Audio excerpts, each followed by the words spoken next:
नमस्कार, welcome to career एडुनेस्ट। और दोस्तों, इस वीडियो में हम बात करने वाले हैं बीकॉम सेमेस्टर फर्स्ट का जो बीएडएम सब्जेक्ट है, मेजर पेपर है बीकॉम सेमेस्टर फर्स्ट का, जिसका नाम है प्रिंसिपल्स ऑफ बिजनेस मैनेजमेंट।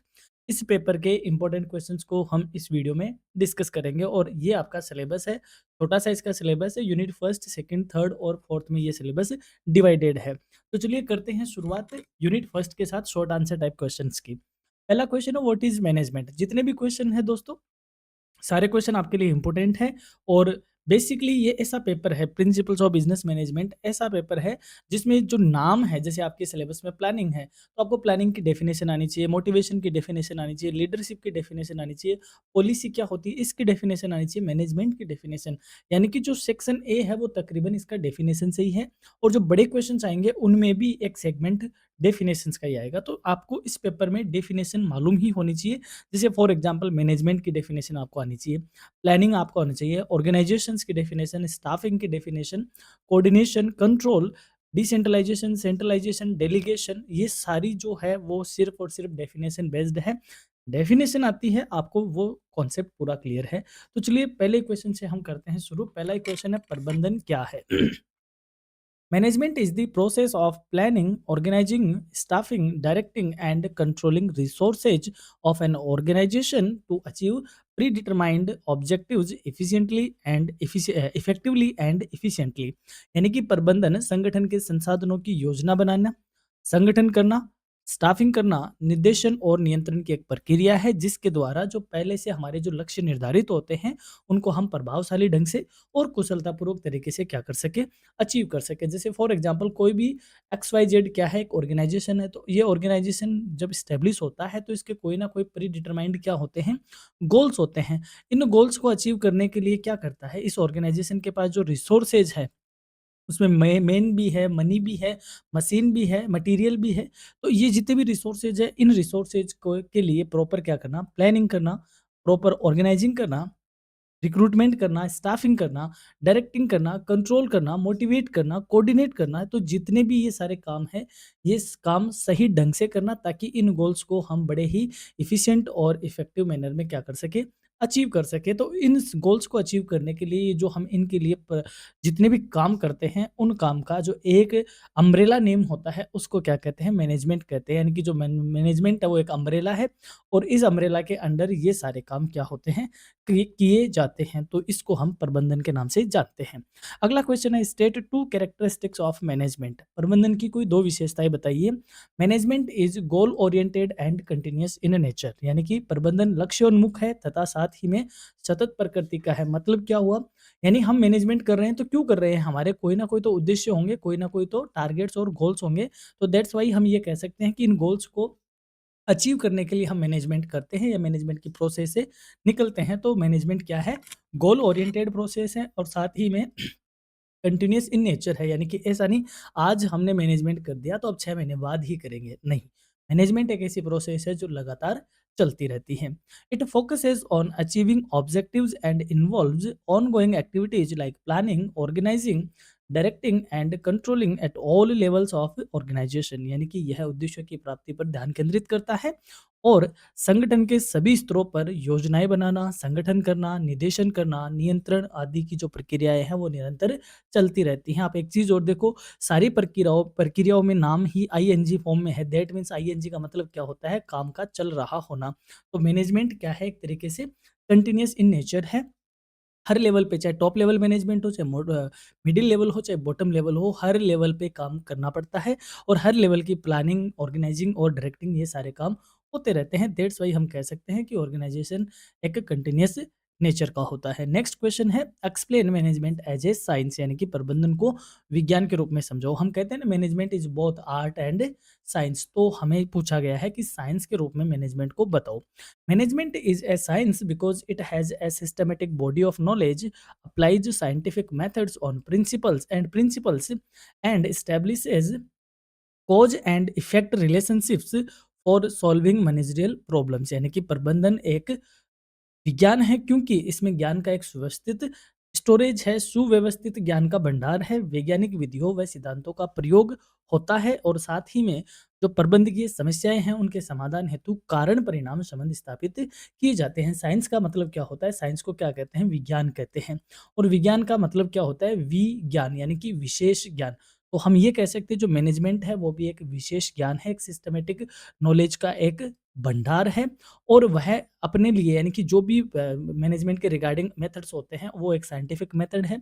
इसके प्रिंसिपल साइंटिफिक है, साथ ही में ये cause and effect relationship cause and effect relationship को ये समझो कि जैसे मान लो मैंने कहा हम प्राइस बढ़ा देंगे तो इसका इफेक्ट क्या आएगा कि डिमांड क्या हो जाएगी कम हो जाएगी यदि हम प्राइस घटा देंगे तो डिमांड क्या हो जाएगी बढ़ जाएगी तो ये क्या है कॉज एंड इफेक्ट रिलेशनशिप है तो ये सारी चीजें मैनेजरियल प्रॉब्लम सॉल्व करते टाइम माइंड में रखी जाती है यू कहे ऐसा रिलेशन देखने को मिलता है दैट्स वाई हम कह सकते हैं मैनेजमेंट क्या है एक साइंस है। नेक्स्ट क्वेश्चन है explain management as an art यानी कि प्रबंधन को कला के रूप में बताओ। अब आर्ट का मतलब क्या होता है किसी काम को बढ़िया ढंग से क्या करना निपटाना प्रॉपर वे में उस काम को क्या करना एग्जीक्यूट करना या उस काम को परफॉर्म करना उसे क्या कहते हैं आर्ट कहते हैं। तो मैनेजमेंट किस तरीके से आर्ट है management is an art because it requires personal skills creativity experience and practical knowledge to apply managerial principles effectively in real business situations यानी कि प्रबंधन कला है क्योंकि इसमें व्यक्तिगत कौशल की आवश्यकता होती है ये रचनात्मक है अनुभव जन्य होता है तथा व्यवहारिक ज्ञान की आवश्यकता होती है ताकि प्रबंध के सिद्धांतों को वास्तविक व्यावसायिक परिस्थितियों में प्रभावी ढंग से क्या किया जा सके लागू किया जा सके। इसलिए यानी कि मैनेजमेंट के जो प्रिंसिपल्स है, जो मेथड्स है, वो अपने आप अप्लाई नहीं होते। उनको अप्लाई करने के लिए खुद की मैनेजर की पर्सनल स्किल्स होती है। ये मैनेजर टू मैनेजर डिफ़र करता है। कोई मैनेजर बहुत ज़्यादा पर्सनलाइज़्ड तरीके से स्किल्ड होता है, कुछ थोड़े कम होते हैं, कुछ बहुत क्रिएटिव होते हैं, कुछ नहीं होते हैं, कुछ का एक्सपीरियंस अच्छा होता है, कुछ का नहीं होता है, लर्निंग फेज़ में होते हैं और कितना प्रैक्टिकल नॉलेज है। ये सारी चीज़ें डिफ़ाइन करती है कि आप उन चीज़ों को कितने बढ़िया ढंग से करोगे। तो हम ये कह सकते हैं मैनेजमेंट क्या है, एक आर्ट है, एक कला है। नेक्स्ट क्वेश्चन है why is management called a profession यानी कि प्रबंधन को पेशा क्यों कहते हैं? यानी कि इसका प्रोफेशन क्यों कहते हैं? Management is regarded as a profession due to specialised knowledge और formal education, ethical standards and growing recognition of professional management practices in organisation यानी कि प्रबंधन को पेशा माना जाता है क्योंकि इसमें विशिष्ट ज्ञान की जरूरत है, औपचारिक शिक्षा इसकी संभव होती है, नैतिक मानक है तथा साथ ही में संगठनों में व्यावसायिक प्रबंधन पद्धतियों की जो मान्यता बढ़ती जा रही है उन सब के चलते हम ये कह सकते हैं कि मैनेजमेंट क्या है, एक प्रोफेशन है, एक पेशा है। अगला क्वेश्चन है explain classical approach of management प्रबंधन प्रबंधन के शास्त्रीय दृष्टिकोण की व्याख्या कीजिए। The classical approach emphasizes efficiency, division of work, authority, and formal organizational structure to improve productivity and achieve organizational objectives effectively। यानी कि शास्त्रीय नहीं होता, इसको प्रतिष्ठित बोलते हैं। ये देखो ट्रांसलेशन ऐसा ही है, प्रतिष्ठित बोलेंगे इसको, क्या कहेंगे? प्रतिष्ठित। प्रतिष्ठित दृष्टिकोण कार्यकुशलता, कार्य विभाजन, अधिकार तथा औपचारिक संगठनात्मक संरचना पर बल देता है ताकि उत्पादकता बढ़ती है और संगठनात्मक उद्देश्यों की प्राप्ति प्रभावी ढंग से हो पाती है। यानी कि जो क्लासिकल अप्रोच है वो ये कहता है कि जो वर्क है उसका विभाजन हो जाना होना चाहिए। यानी कि वर्क विभाजन का मतलब होता है जो जिस काम में माहिर होता है उसको वो काम मिले। अधिकार और औपचारिक संगठनात्मक जो संरचना होती है वो प्रॉपर होनी चाहिए ताकि उसमें काम करने वाले एम्प्लॉयज़ की प्रोडक्टिविटी बढ़े और जो हमारे ऑब्जेक्टिव है वह इफेक्टिव ढंग से क्या हो प्राप्त कर सके। ये मैनेजमेंट की कौन सी अप्रोच है? ये मैनेजमेंट की क्लासिकल अप्रोच है। नेक्स्ट क्वेश्चन है what is behavioural approach to management प्रबंधन का व्यवहारात्मक दृष्टिकोण क्या है? Behavioral approach focuses on human behavior, motivation, leadership, and interpersonal relationship to improve employee satisfaction and organizational performance। यानी कि व्यवहारात्मक जो दृष्टिकोण है वो मानव व्यवहार पर, प्रेरणा पर यानी कि अभिप्रेरणा पर, नेतृत्व व पारस्परिक संबंधों पर ध्यान केंद्रित करता है ताकि या जिससे कर्मचारी संतुष्टि और संगठनात्मक प्रदर्शन में क्या हो सुधार हो। यानी कहने का मतलब ये है व्यवहारिक जो दृष्टिकोण है या बिहेवियर जो अप्रोच है वो ये कहती है कि ह्यूमन बिहेवियर को सही ढंग से फोकस में लाओ, उनको मोटिवेट करते रहो। यानी जो हमारे कर्मचारी है उनको मोटिवेट होना चाहिए, लीडरशिप प्रॉपर होनी चाहिए और उनकी जो इंटरपर्सनल रिलेशनशिप है ऑर्गेनाइजेशन में एम्प्लॉयज़ के वह सही होने चाहिए। यदि ये सब सही होंगे तो इससे कर्मचारी सैटिस्फैक्शन अच्छी होगी और कर्मचारी मन से अपने ऑर्गेनाइजेशन में काम करेगा और जब वह मन से काम करेगा, मोटिवेट होकर काम करेगा तो ऑर्गेनाइजेशन की जो ओवरऑल परफॉर्मेंस है उसमें सुधार होगा और हमारे जो गोल्स है वह एक सही ढंग से क्या होंगे, प्राप्त होंगे। तो ये कौन सा अप्रोच है? व्यवहारात्मक दृष्टिकोण। Next question, explain contingency approach of management, यानी कि प्रबंधन के आकस्मिकता दृष्टिकोण को समझाओ। यानी हम जो कहते हैं ना, अब जो होगा वो देखा जाएगा, या जब होगा तब देखेंगे। तो ये जो जब होगा तब देखेंगे उसी को कंटिजेंसी अप्रोच कहते हैं। Contingency approach states that there is no one best way of management, यानी कि आकस्मिकता दृष्टिकोण के अनुसार प्रबंधन की कोई एक सर्वोत्तम विधि नहीं होती। Managerial actions depend on internal and external situations faced by the organization, यानी कि प्रबंधकीय निर्णय संगठन की आंतरिक व बाहरी परिस्थितियों पर निर्भर करते हैं। यानी कि जब जिस तरीके की परिस्थिति अवेलेबल होती है उसके अकॉर्डिंग मैनेजमेंट होता है। तो यानी कहने का मतलब हम पहले से नहीं कह सकते कि हम इस अप्रोच को फॉलो करेंगे। यानी कि ये अप्रोच ये कहती है कि मैनेजमेंट कोई पर्टिकुलर अप्रोच का नहीं होता। जब जैसी सिचुएशन क्रिएट होती है, जिस तरीके के फैक्टर होते हैं उसके अकॉर्डिंग हमें मैनेजमेंट करना होता है, उसको कंटिजेंसी अप्रोच कहते हैं। अब बढ़ते हैं यूनिट सेकंड की ओर। पहला क्वेश्चन है व्हाट इज प्लानिंग, यानी योजना क्या है, और इसको सही वर्ड इसके लिए बोले तो ये क्या है? नियोजन है। हमारे रिसोर्सेज को इस तरीके से हम अलॉट करें, इस तरीके से हम उनका डिस्ट्रीब्यूशन करें ताकि हमारे जो प्री डिटरमाइंड लक्ष्य है, गोल्स है, उनको हम क्या कर सके, अचीव कर सके। उसे क्या कहते हैं? प्लानिंग कहते हैं। हमेशा किसके लिए होती है? फ्यूचर के लिए होती है। Planning is the process of deciding in advance what to do, how to do, when to do, and who will do it in order to achieve organizational objectives systematically. यानी कि नियोजन वह प्रक्रिया है जिसके अंतर्गत यह पहले से निर्धारित किया जाता है कि क्या करना है, किस तरीके से करना है, कब करना है और कौन इस काम को करने वाला है, ताकि जो हमारे संगठनात्मक उद्देश्य हैं, लक्ष्य हैं, उनको हम व्यवस्थित रूप से क्या कर सके, प्राप्त कर सके। आप इसमें 2 लाइन और ऐड कर सकते हो, in effective and efficient manner, यानी कि कुशलतापूर्वक और प्रभावशाली ढंग से उसको प्राप्त कर सके।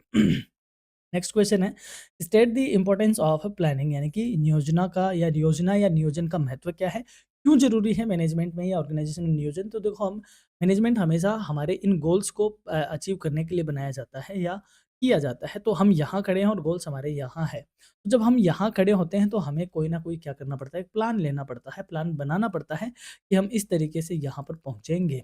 तो प्लानिंग इसलिए ज़रूरी है कि मैनेजमेंट के जितने भी काम होते हैं वो प्लानिंग के बाद ही होते हैं, या यूँ कहें इन सब में क्या होती है, प्लानिंग जुड़ी हुई होती है। तो प्लानिंग का ऑर्गेनाइजेशन में बहुत ज़्यादा क्या है, महत्व है। Planning provides direction, reduce uncertainty, avoids wastage of resources and helps in achieving coordination bye setting clear objectives and future courses of action. यानी कि जो नियोजन है वो दिशा प्रदान करता है, अनिश्चितता को कम करता है, संसाधनों की बर्बादी को रोकता है तथा साथ ही में स्पष्ट उद्देश्यों और भविष्य की कार्यवाही निर्धारित करके समन्वय स्थापित करता है।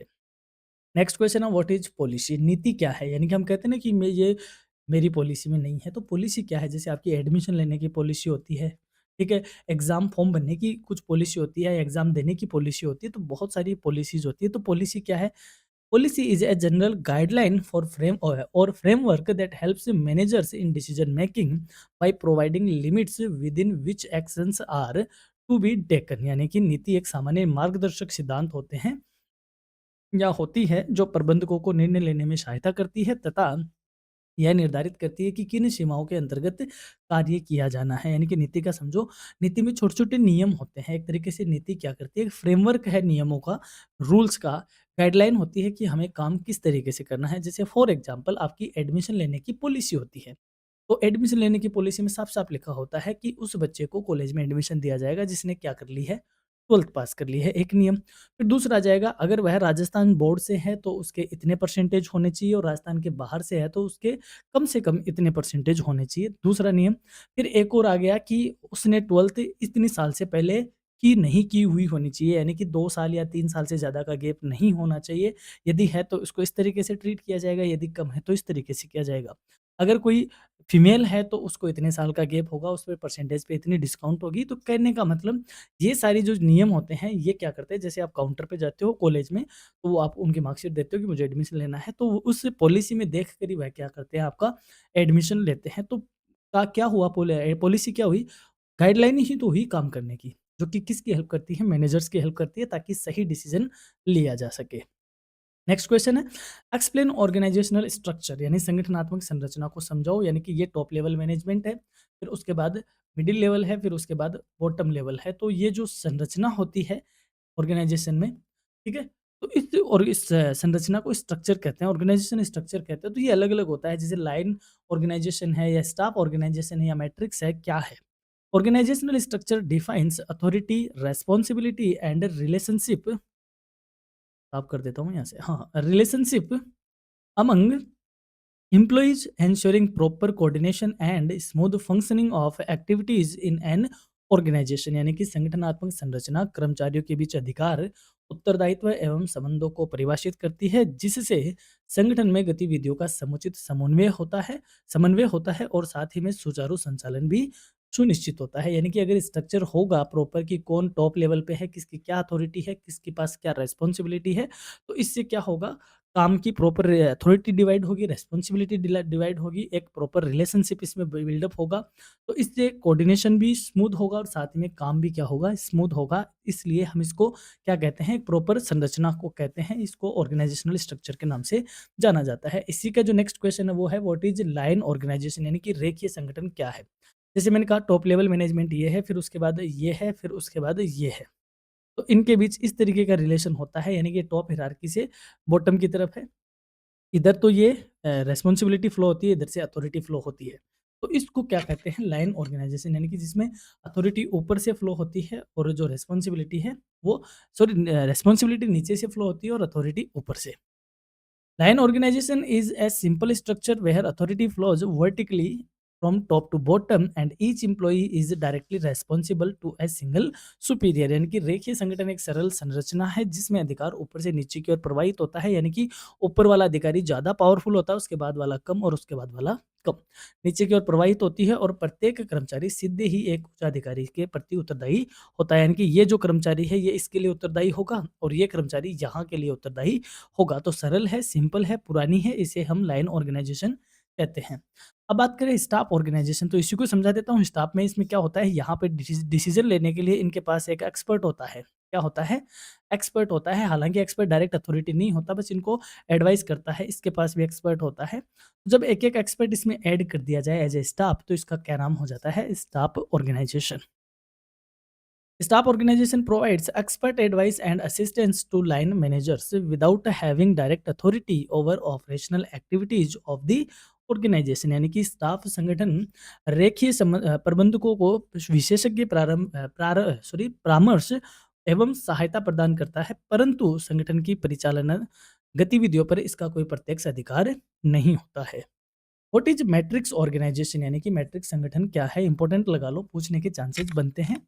Matrix organisation combines functional and project organisation where employees report to both functional management manager and project manager simultaneously. यानी कि मैट्रिक्स संगठन कार्यात्मक और परियोजना संगठन का एक मिक्सचर होता है, संयोजन होता है, जिसमें एक कर्मचारी एक साथ कार्यात्मक प्रबंधन को भी और साथ ही में परियोजना प्रबंध को भी, यानी कि मैनेजर को भी, दोनों को ही क्या करता है, रिपोर्ट करता है। इसे मैट्रिक्स ऑर्गेनाइजेशन के नाम से जानते हैं। नेक्स्ट है एक्सप्लेन वर्चुअल ऑर्गेनाइजेशन, यानी कि आभासी संगठन की व्याख्या कीजिए। Virtual organisation is a flexible structure where business activities are coordinated through information technology without physical offices और परमानेंट वर्कफोर्स। आभासी संगठन एक लचीली संरचना है जिसमें सूचना प्रौद्योगिकी के माध्यम से व्यवसाय गतिविधियों का समन्वय किया जाता है और बिना कोई भौतिक कार्यालय और बिना कोई स्थायी कार्यबल के। यानी कि कहने का मतलब हम ये कह सकते हैं सब कुछ ऑनलाइन ही है। क्या है, सब कुछ ऑनलाइन ही है और उसमें सारे काम इस तरीके से कोऑर्डिनेट होते हैं और वो सारा काम आईटी के जरिए होता है। कोई इसका फिजिकल ऑफिस नहीं होता, कोई परमानेंट वर्कफोर्स नहीं होती। इसे वर्चुअल ऑर्गेनाइजेशन का नाम दिया जाता है। अब हम पहुंच गए हैं यूनिट थर्ड में, जो कि रिलेटेड है स्टाफिंग से, डायरेक्टिंग से और कंट्रोलिंग से। पहला क्वेश्चन है स्टाफिंग क्या है, यानी कि व्हाट इज स्टाफिंग, यानी कि हमें कितने लोगों की जरूरत है, कितनी रिक्रूटमेंट की जरूरत है, कितने को कहाँ अलॉट करना है, क्या ट्रेनिंग देनी है, इन सब से रिलेटेड जो वर्क होता है मैनेजमेंट का, उसे स्टाफिंग कहा जाता है। Staffing is the managerial function of recruiting, selecting, training, and developing suitable personnel to fill various positions in the organization। यानी कि स्टाफिंग प्रबंधन का वह कार्य है जिसके अंतर्गत संगठन के विभिन्न पदों के लिए उपयुक्त कर्मचारियों की भर्ती, चयन, प्रशिक्षण व विकास किया जाता है। यानी कहने का मतलब एचआर से रिलेटेड जो गतिविधियाँ होती है वो क्या किससे रिलेटेड क्या कही जाती है? स्टाफिंग कहा जाता है। Explain the importance of staffing. Staffing का महत्व क्या है? Staffing ensures availability of competent employees, improve efficiencies, facilitates growth and helps in proper utilization of human resources in the organization। यानी कि जो स्टाफिंग है वो सक्षम कर्मचारियों की उपलब्धता सुनिश्चित करती है, कार्यकुशलता बढ़ाती है, साथ ही में विकास में सहयोग करती है तथा संगठन में मानव संसाधनों के उचित उपयोग को भी संभव बनाती है। कहने का मतलब संगठन में जब भी काम होता है किससे होगा? मेन पावर से होगा। तो वो जो मेन पावर है उसकी कॉम्पिटेंट हो, यानी कि सक्षम हो, एफिशिएंट हो, इतना फैसिलिटेट हो कि जब हमें ज़रूरत पड़े तब हमें वो अवेलेबल हो सके और उनका सही यूटिलाइज़ेशन हो। ये सारे काम कौन करता है? स्टाफिंग एक्टिविटीज़ करता है। दैट मीन्स स्टाफिंग का मैनेजमेंट में बहुत ज़्यादा रोल है। नेक्स्ट है what is delegation of authority. अधिकार प्रत्यायोजन क्या है? इसको याद ही कर लेना। जैसे मान लो सपोज करो यहाँ पे आपके टीचर हैं, ठीक है? और आप क्लास में सीआर हो, क्लास रिप्रेजेंटेटिव कह दो या क्लास मॉनिटर कह दो, ठीक है? तो आप क्लास की मॉनिटरिंग करते हो, आप क्लास के रिप्रेजेंटेटर हो। आप लेट आने वाले को 2 बात कहते हो, बस इतना ही आपके पास पावर दिया था। लेकिन सर गुरुजी ने आपको ये कहा कि अगर कल से कोई 5 मिनट या 10 मिनट लेट आता है, तुम उसकी क्या लगा देना, उसकी एब्सेंट लगा सकते हो और उसके से ₹10 का फ़ाइन वसूल करना है। ठीक है? तो आपको पहले ड्यूटी दी गई थी। अब उस ड्यूटी को सही ढंग से परफ़ॉर्म करने के लिए आपको क्या दी गई? अथॉरिटी दी गई। जो अथॉरिटी कहाँ ही थी? आपके गुरुजी में थी या आपके टीचर में थी और वह अथॉरिटी आपको डेलीगेट हो गई, यानी आपके पास वह अथॉरिटी शिफ्ट कर दी उन्होंने ताकि आप अपना काम क्या कर सको? प्रॉपर वे में आप अपनी रिस्पॉन्सिबिलिटी को परफ़ॉर्म कर सको। तो इस जो अधिकार यहाँ से यहाँ शिफ्ट किया गया, इसको बोलते हैं डेलीगेशन ऑफ अथॉरिटी। क्लियर? अधिकार प्रत्यायोजन कहते हैं। अब मुझे ये बताओ क्या जो गुरुजी ने आपको अधिकार दे दिया तो क्या अब गुरुजी पावरलेस हो गए क्या? नहीं। वह अथॉरिटी डेलीगेट करने के बाद भी यहाँ पर भी स्टोर रहती है। आई थिंक आपको ये चीज़ समझ में आ गई बहुत आसानी से। चलिए इसको समझ लेते हैं। Delegation of authority is the process of assigning responsibility and authority to subordinates to perform specific tasks while retaining overall accountability। यानी कि अधिकार प्रत्यायोजन वह प्रक्रिया है जिसमें विशेष कार्य के निष्पादन हेतु अधीनस्थों को उत्तरदायित्व और अधिकार सौंपे जाते हैं ताकि जबकि अंतिम उत्तरदायित्व प्रबंधक के पास ही होता है। यानी कि फाइनल तो अकाउंटेबिलिटी यही होगी जो ऊपर वाले के पास है। लेकिन यहाँ पे रिस्पॉन्सिबिलिटी आई तो इसको परफॉर्म करने के लिए अधिकारों का क्या किया गया? शिफ्टिंग किया गया। इसे डेलीगेशन ऑफ अथॉरिटी कहते हैं। स्टेट एडवांटेजेस ऑफ डेलीगेशन, यानी कि जो ये अधिकार प्रत्यायोजन है इसका लाभ क्या है या यूँ कहें इसका महत्व क्या है, इम्पोर्टेंस क्या है? क्यों किया जाना चाहिए या इसके करने के क्या बेनिफिट्स हैं? Delegation reduce managerial workload, motivates employees, develops future managers and improves efficiency by enabling quicker decision making। यानी कि अधिकार प्रत्यायोजन से प्रबंधकों का कार्यभार कम होता है क्योंकि यहाँ से जो रिस्पॉन्सिबिलिटी वो यहाँ पे शिफ्ट की गई और इसके साथ डेलीगेशन भी दे कर दिया गया अथॉरिटी का। तो यहाँ पे थोड़ा सा बर्डन क्या हो जाता है? कम होता है, पहला फायदा। दूसरा, मोटिवेट्स एम्प्लॉई, यानी कि ये जो एम्प्लॉई है यहाँ पर इनमें मोटिवेशन रहता है कि आज मैं पावरफुल हूँ, मैं अधिकारी हूँ, तो ये और मोटिवेट होते हैं कि मुझे और भी काम करना चाहिए ताकि मैं और ऊपर जा सकूँ ऑर्गेनाइजेशन में। डेवलप्स फ्यूचर मैनेजर्स, अब क्योंकि इनके पास अधिकार भी है, रिस्पॉन्सिबिलिटी भी है, तब ये डिसीजन लेंगे तो इनमें भी एक मैनेजरियल स्किल्स क्या होगी? डेवलप होनी स्टार्ट हो जाएगी। तो फ्यूचर के मैनेजर तैयार होते हैं। And enabling quicker decision making, और जल्दी डिसीजन लेने की जो कार्यकुशलता है वो अपने आप नई नई सिचुएशन के देखकर क्या होती है? डेवलप होती है। तो ये सारे बेनिफिट है डेलीगेशन करने के। व्हाट इज सेंट्रलाइजेशन, यानी केंद्रीकरण क्या है? जैसे मान लो सपोज करो यहाँ पे अपना टॉप लेवल मैनेजर है, फिर इसके बाद बॉटम लेवल आ गया, यानी कि मिडिल लेवल आ गया और फिर यहाँ पे बॉटम लेवल आ गया। जब सारे पावर यहीं स्टोर हो, कहीं स्टोर हो, टॉप लेवल में स्टोर हो, तो इसको हम कहेंगे कि पावर का क्या हो गया? सेंटर में आ गए, सारे पावर एक ही जगह पे है, तो इसे बोलते हैं सेंट्रलाइजेशन। और जब ये पावर से नीचे तक डिस्ट्रीब्यूट हो जाते हैं तो इसे बोल देते हैं डिसेंट्रलाइजेशन, यानी कि केंद्र से हटना, विकेंद्रीकरण होना। चलिए पढ़ लेते हैं इसको। Centralisation refers to concentration of decision making authority at the top level of management, limiting the powers of lower level managers. यानी कि केंद्रीकरण का अर्थ हुआ प्रबंधन के उच्च स्तर पर निर्णय लेने के अधिकारों का केंद्रित हो जाना, जिससे निम्न स्तर के प्रबंधकों की शक्तियाँ क्या हो जाती हैं, कम हो जाती है या सीमित हो जाती है। यानी कि अधिकार एक ही जगह इकट्ठे हो जाते हैं तो उसे सेंट्रलाइज़ेशन कहते हैं और इसका जस्ट अपोज़िट डिसेंट्रलाइज़ेशन होता है। विकेंद्रीकरण को बताओ। Decentralization is the systematic delegation of authority to lower levels of management, enabling quicker decisions and greater managerial efficiency। यानी कि जो विकेंद्रीकरण है वो प्रबंधन के विभिन्न निम्न स्तरों को अधिकारों का सुव्यवस्थित प्रत्यायोजन है, जिससे शीघ्र निर्णय संभव होते हैं और प्रबंधकीय दक्षता भी बढ़ती है। तो इसे क्या कहते हैं, डिसेंट्रलाइजेशन भी कहते हैं और इसका दूसरा नाम डेलीगेशन ऑफ अथॉरिटी भी इसको कह दिया जाता है। नेक्स्ट क्वेश्चन है व्हाट इज डायरेक्टिंग। निर्देशन क्या है। निर्देशन या निर्देशन यानी कि इसको दोनों ही बोलते हैं, निर्देशन भी कहते हैं। Directing is the managerial function that involves guiding, supervising supervising motivating and leading employees to achieve organisational objectives effectively. निर्देशन प्रबंधन का वह कार्य है जिसमें कर्मचारियों को मार्गदर्शन, पर्यवेक्षण, प्रेरणा और नेतृत्व प्रदान करके संगठनात्मक लक्ष्यों को प्रभावी ढंग से प्राप्त किया जाता है। यानी कि हमें काम किस तरीके से करना है, तो काम करने के लिए जो गाइडिंग हमें मिलेगी, हमें किस तरीके से सुपरवाइजिंग करना है, किस तरीके से एम्प्लॉयज़ को मोटिवेट करना है और किस तरीके से एम्प्लॉयज़ को पुश करना है आगे की ओर। इसके लिए जो प्रक्रिया होती है या उसके लिए जो फंक्शन होता है उसे हम डायरेक्टिंग कहते हैं। नेक्स्ट है एक्सप्लेन कंट्रोलिंग। ये इंपॉर्टेंट है, यानी कंट्रोल, नियंत्रण को समझाओ। हम जनरली जब भी पूछते हैं स्टूडेंट से कि बेटा कंट्रोल क्या होता है, तो कहते हैं अपने बस में करना। भाई अपने बस में क्यों करना? कंट्रोल का मतलब ये थोड़ा अपने कंट्रोल में करना। कंट्रोल क्या होता है इसको थोड़ा सा समझ लो। जैसे मान लो कंट्रोल से पहले हम इसको ये समझते हैं कि मैनेजमेंट क्या होता है, फ्यूचर ओरिएंटेड होता है।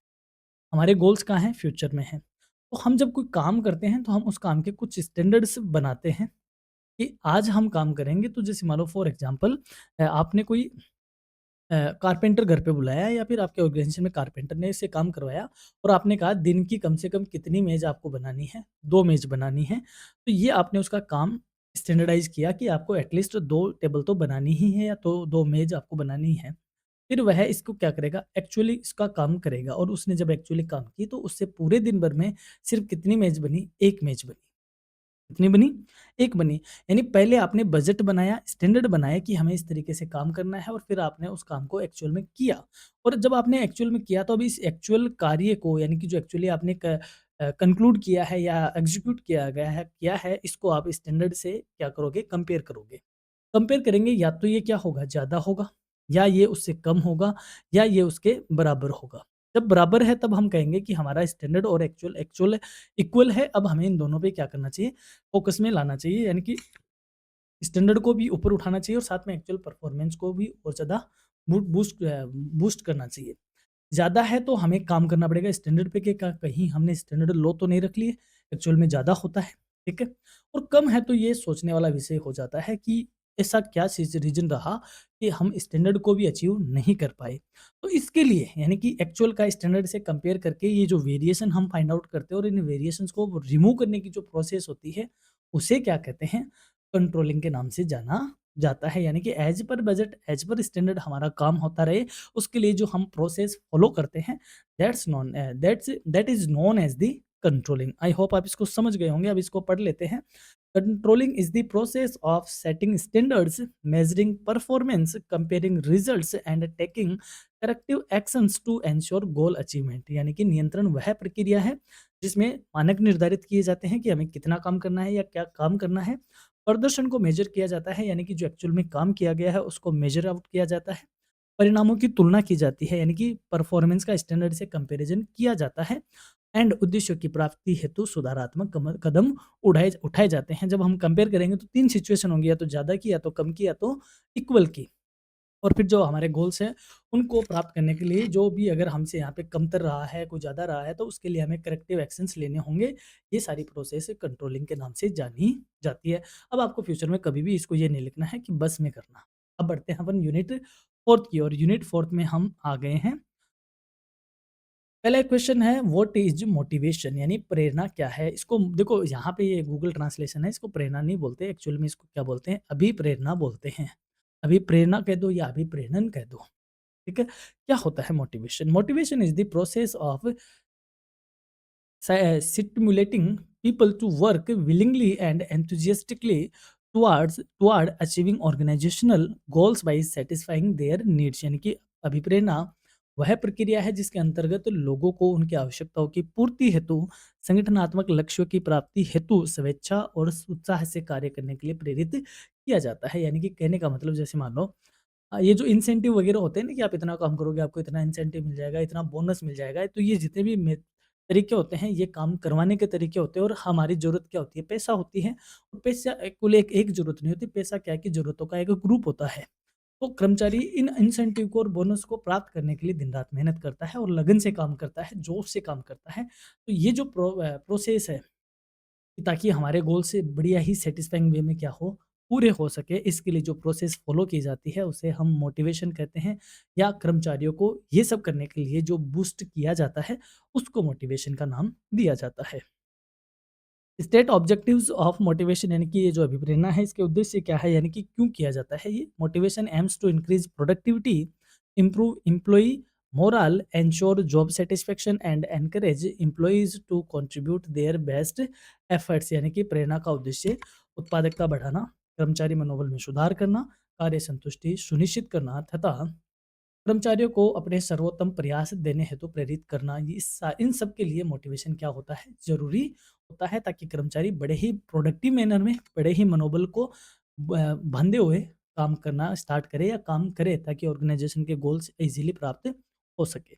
Explain Maslow's need hierarchy theory. यानी कि जो मास्लो की आवश्यकता सिद्धांत है उसको समझाओ। मैस्लो कहता है कि जो कर्मचारी होते हैं उनकी 3 या 5 तरीके की आवश्यकताएँ होती हैं। पहले ये होती है, फिर ये होती है, फिर ये, फिर ये, फिर ये। ठीक है? एक कंप्लीट होगी उसके बाद दूसरे के लिए कर्मचारी मोटिवेट होगा, जब दूसरी कंप्लीट होगी तो तीसरे के लिए मोटिवेट होगा।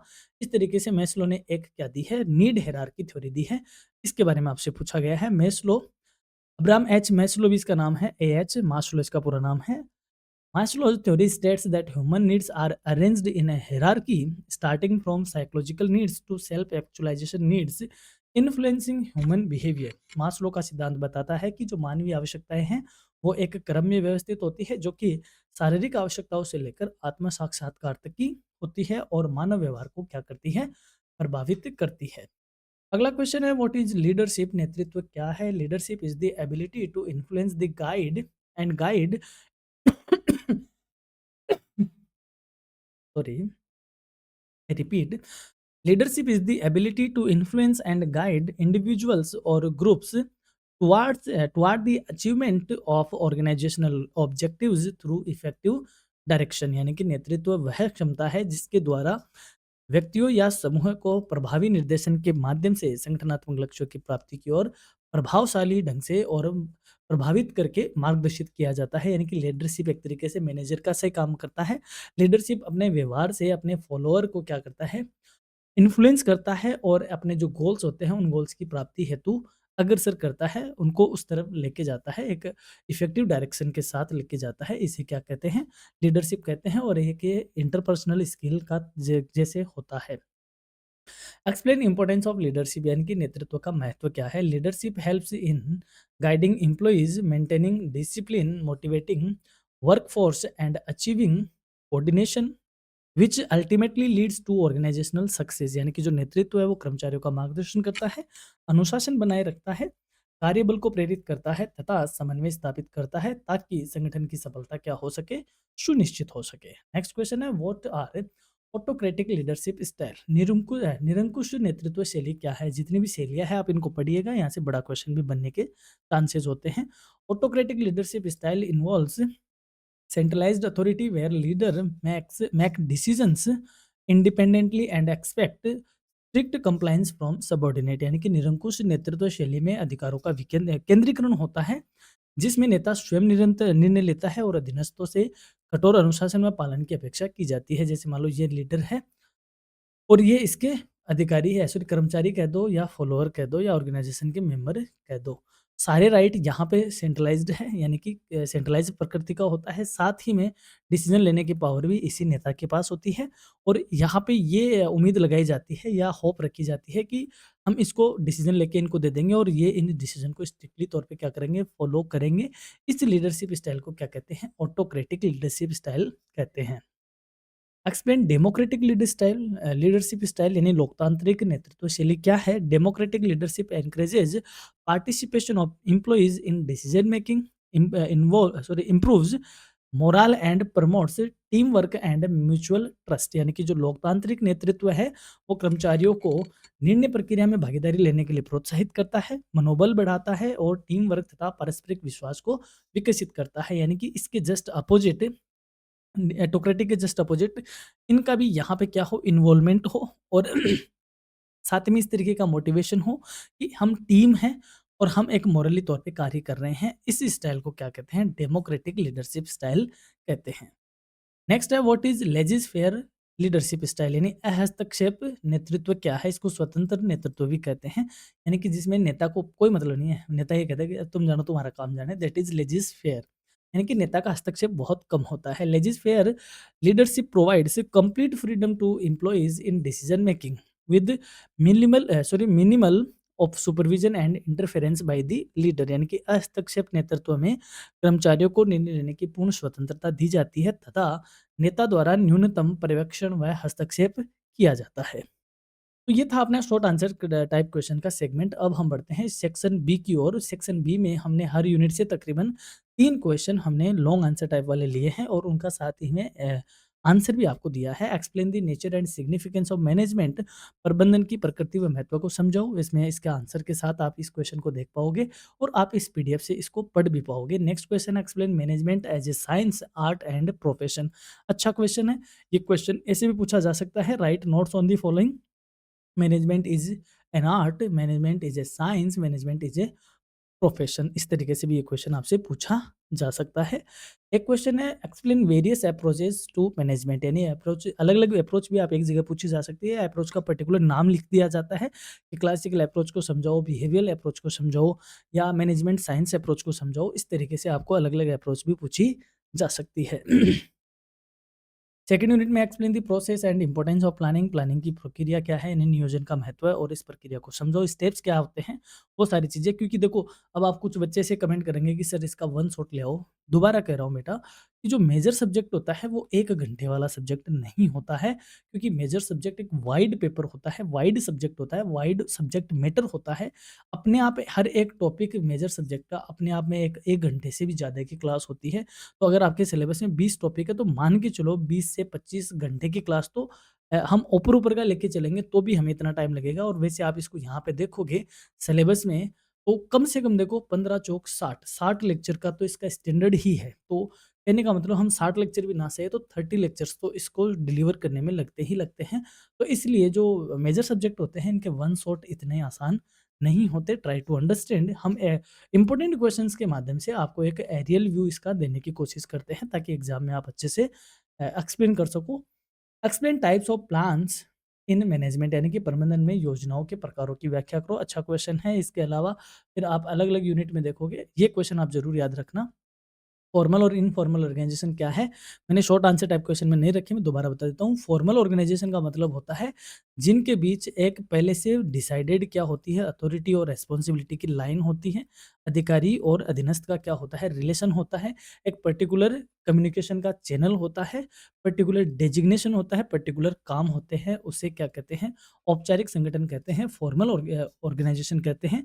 वहीं इनफॉर्मल की बात करें तो ऑफिस में जो भाईचारा वाला रिलेशन होता है, भाई-भाई वाला रिलेशन होता है, यार-दोस्ती वाला रिलेशन होता है, तू मेरी में मेरी-मेरी करने के लिए, यानी कि जो गप-शप करने वाला रिलेशन होता है, उसे इनफॉर्मल कहा जाता है, अनौपचारिक कहा जाता है। और इनफॉर्मल का जो दूसरा नाम है, इसको ग्रेप वाइन भी कहा जाता है। इसको आप ज़रूर याद रखिएगा, ग्रेप वाइन, या इसका दूसरा नाम है अंगूरी लता। अंगूरी लता ऑर्गेनाइजेशन या संगठन भी इसको कहते हैं, यानी कि जैसे अंगूर की बोल बेल का कोई और छोर नहीं होता, इस तरीके से उलझी हुई होती है। तो और इनफॉर्मल ऑर्गेनाइजेशन में भी कम्युनिकेशन का कोई और छोर नहीं होता, कहीं से भी स्टार्ट हो जाता है। और साथ ही में इसे अफवाह मील भी कहते हैं, अफवाह मील। तो ये कुछ ऐसे वर्ड है जिसको आपको ध्यान रखना है, एग्जाम में पूछने के चांसेस होते हैं। अंगूरी लता या ग्रेप वाइन तो बहुत बार पूछा हुआ है।